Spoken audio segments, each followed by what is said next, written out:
The monk who sold his Ferrari. Chapter 1. The Wake-Up Call. He collapsed right in the middle of a packed courtroom. He was one of his country's most distinguished trial lawyers. He was also a man who was well known for the $3,000 Italian suits which drapered his well-fed frame, as for his remarkable string of legal victories. I simply stood there, paralyzed by the shock of what I had just witnessed.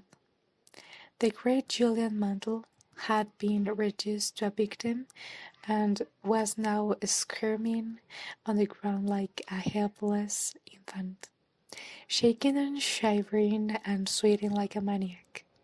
Everything seemed to move in slow motion from that point on. God, Julian's in trouble! His paralegal screamed, emotionally offering us a blinding glimpse of the obvious. The judge looked panic-stricken and quickly muttered something into the private phone she had installed in the event of an emergency. As for me, I could only stand there, dazed and confused. Please, don't die. You old fool. It's too early for you to check out. You don't deserve to die like this.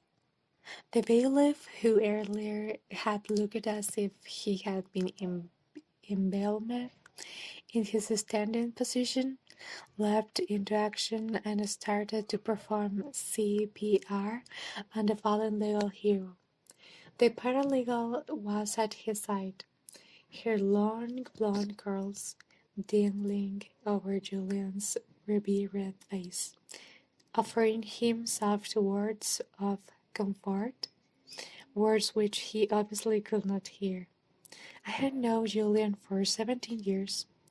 We had first met when I was a young law student hired by one of his partners as a summer research intern. Back then, he had it all. He was a brilliant, handsome, and fearless trial attorney with dreams of greatness. Julian was the firm's young star, the rainmaker in waiting. I can still remember walking by his regal corner office while I was working late at night and stealing a glimpse of the Freeman quotation perched on his massive oak desk. It was by Winston Churchill, and it spoke volumes about the man that Julian was. Sure I am that this day we are masters of our fate, that the task which has been set before us is not above our strength, that its pangs and toils are not beyond my endurance. As long as we have faith in our own cause and an unconquerable will to win, victory will not be denied us. Julian also walked his talk. He was thorough, hard-driving, and willing to work 18 hours our days for the success he believed was his destiny. I heard through the Krapevin that his grandfather had been a prominent senator and his father a highly respected judge of the federal court. It was obvious that he came from money and that there were enormous expectations weighing on his Armani-clad shoulders. I'll admit on one thing though. He ran his own race. He was determined to do things his own way, and he loved to put on a show. Julian's outrageous courtroom theatrics threw lightly made the front page of the newspapers. The rich and famous flocked to his side whenever they needed a superb legal tactician with an aggressive edge. His extracurricular activities were probably as well known. Late night visits to the city's finest restaurants with sexy young fashion models, or reckless drinking escapades with a rowdy band of rockers he called his demolition team, because to stop a legend at the firm. I still can't figure out why he picked me to work with him on that sensational murder case he was to argue that first summer. Though I had graduated from Harvard Law School, his alma mater. I certainly wasn't the brightest intern at the firm, and my family pedigree reflected no blood. My father spent his whole life as a security guard with a local bank after a stint in the Marines. My mother grew up ceremoniously in the Bronx. Yet he did pick me over all of the others who have been quietly loving him for the privilege of being his legal gopher and what became known as the mother of all murder trials. He said he liked my hunger. We won, of course, and the business executive who had been charged with brutally killing his wife was now a free man, or as free as his clearest conscience would let him be. My own education that summer was a rich one. It was far more than a lesson on how to rise at reasonable doubt where none existed. Any lawyer worth his salt could do that. This was a lesson in the psychology of winning and a rare opportunity to watch a master in action. I soaked in up like a sponge.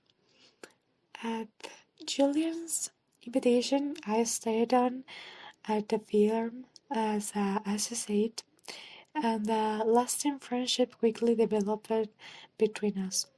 I will admit that he wasn't the easiest lawyer to work with.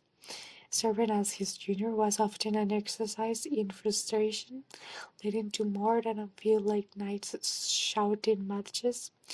It was truly his way or the highway. This man could never be wrong. However, beneath his crusty exterior was a person who greatly cared about people. No matter how busy he was, he would always ask about Jenny, the woman I still call my bride, even though we were married before I went to law school. On finding out from another summer intern that I was in a financial squeeze, Julian arranged for me to receive a generous scholarship. Sure, he could play hardball with the best of them, and sure, he loved to have a wild time, but he never neglected his friends. The real problem was that Julian was obsessed with work. For the first few years, he justified his long hours by saying that he was doing it for the good of the firm, and that he planned to take a month off and go to the Caymans next winter for sure. As time passed, however, Julian's reputation for brilliance spread and his workload continued to increase. The cases just kept on getting bigger and better, and Julian, never one to back down from a good challenge, continued to push himself harder and harder. In his rare moments of quiet, he confided that he could no longer sleep for more than a couple of hours without waking up feeling guilty that he was not working on a file. It soon became clear to me that he was being consumed by the hunger for more prestige, more glory, and more money.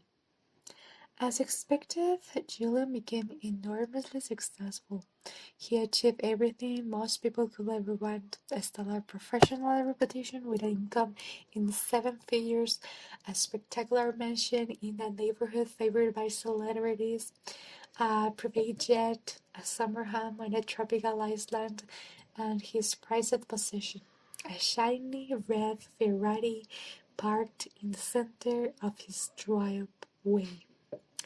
Yet I knew that things were not as idyllic as they appear on the surface. I observed the signs of impending doom, not because I was so much more perceptive than the others at the firm, but simply because I spent the most time with the man. We were always together because we were always at work. Things never seemed to slow down. There was always another blockbuster case on the horizon that was bigger than the last. No amount of preparation was ever enough for Julian. What would happen if the judge brought up this question or that question? God forbid. What would happen if our research was less than perfect? What would happen if he was surprised in the middle of a packed courtroom looking like a deer caught in the glare of an intreating pair of headlights? So we pushed ourselves to the limit, and I got sucked into his little work-centered world as well. There were two slaves to the clock falling away on the 64th floor of some steel and glass monolith. While most sane people were at home with their families, thinking we have the world by the tail, blinded by an illusory version of success. The more time I spent with Julian, the more I could see that he was driving himself deeper into the ground. It was as if he had some kind of a death wish. Nothing ever satisfied him. Eventually, his marriage failed.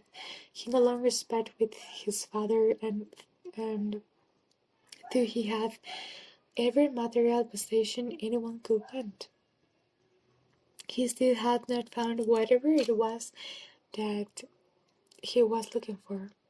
It showed emotionally, physically, and spiritually.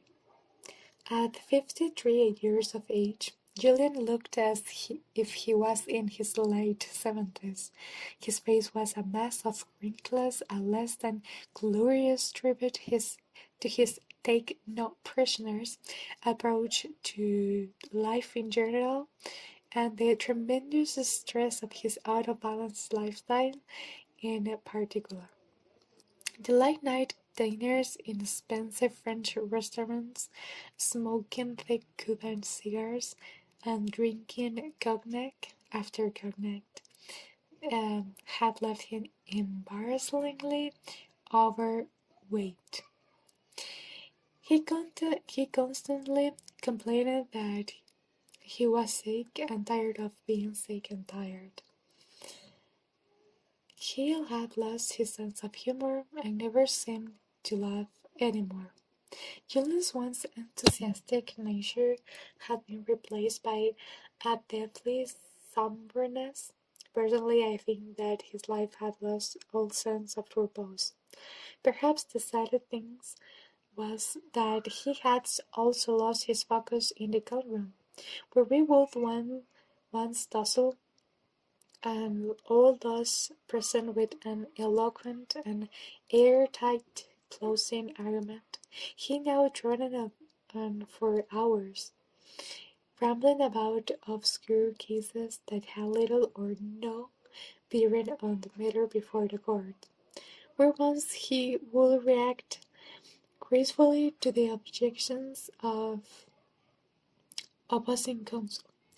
He now displayed a biting sarcasm that severely tasted the passions of youth who had earlier been with him as a legal genius. Simply put, Julian's spark of life had begun to flicker. It wasn't just the strain of his frenetic pace that was marking him for an early grave. I sensed it went far deeper. It seemed to be a spiritual thing.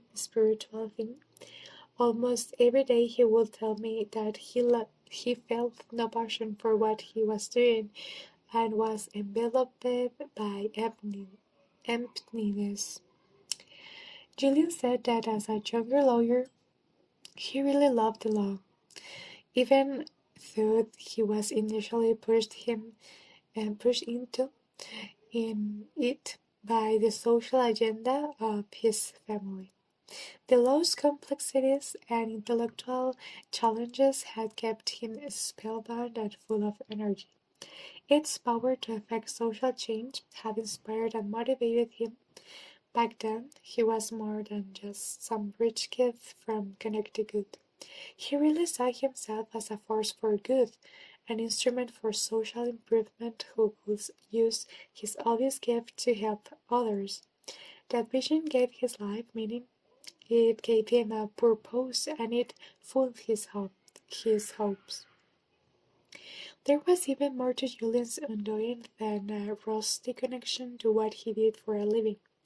He had suffered some great tragedy before I had joined the firm.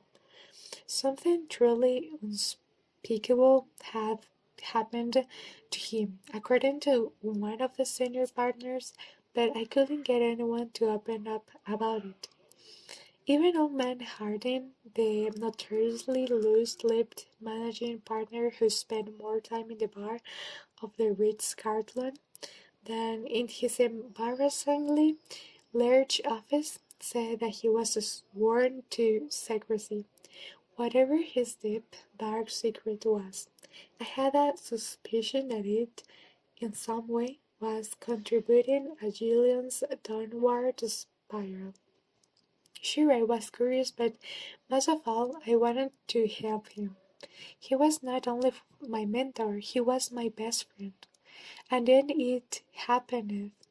This massive heart attack that brought the brilliant Julian Mantle back down to earth and reconnected him to his mortality.